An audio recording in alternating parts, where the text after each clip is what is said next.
ஒரு small onion, ஒரு tomato, இது முடக்கத்தான் கீரை ஒரு 1/2 கப் வந்து க்ளீன் பண்ணி வச்சுருக்கேன், ஓரஞ்சு அளவுக்கு இஞ்சி, ஒரு 5 பல் பூண்டு, 1 டீஸ்பூன் அளவுக்கு சீரகம், 1 டேபிள் ஸ்பூன் அளவுக்கு மிளகு, இதெல்லாம் எடுத்து வச்சுருக்கோம்.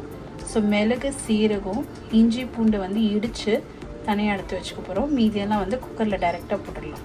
மிக்ஸி ஜாரில் வந்து 1 டீஸ்பூன் சீரகம், அப்புறம் 1 டேபிள் ஸ்பூன் அளவுக்கு மிளகு,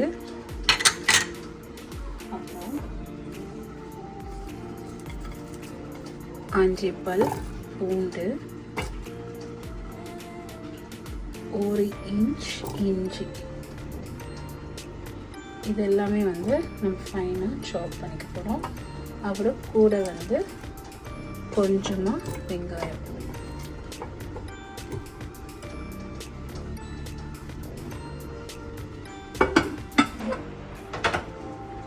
இது நல்லா பிளெண்ட் பண்ணிக்க போகிறோம்.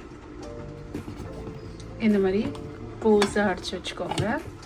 இந்த ப்ரெஷர் குக்கரில் வந்து நம்ம என்ன ஆட் பண்ண போகிறோம்னா, ஃபஸ்ட்டு வந்து ஆனியன்ஸ் கொஞ்சமாக எடுத்து வச்சுருக்க ஆனியன்ஸ் ஆட் பண்ணிவிட்டு, ஆயில் தேவையில்லை, ஜஸ்ட் வந்து எல்லாமே ட்ரையாக ஆட் பண்ண போகிறோம்.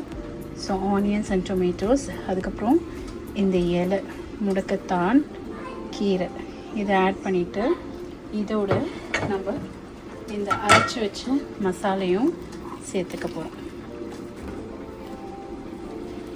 ஸோ இதுவும் நம்ம சேர்த்துட்டு ஒரு 2 கப்ஸ் ஆஃப் வாட்டர் ஆட் பண்ண போகிறோம். ஒரு 2 கப்ஸ் ஆஃப் வாட்டர் சேர்த்துக்க போகிறேன்.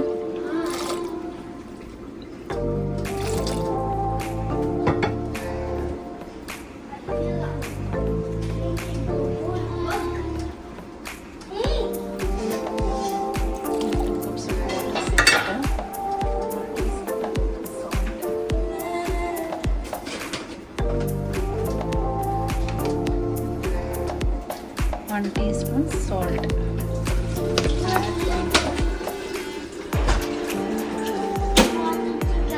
இது நல்லா மிக்ஸ் பண்ணிக்கோங்க. இது நல்லா குக் ஆனோடனே நம்ம ஸ்ட்ரெயின் பண்ணிக்க வேண்டியதுதான். இது வந்து ஒரு 2 விசில் அளவுக்கு வேகணும். இதில் கொஞ்சமாக டர்மரிக்கும் சேர்த்துக்கலாம்.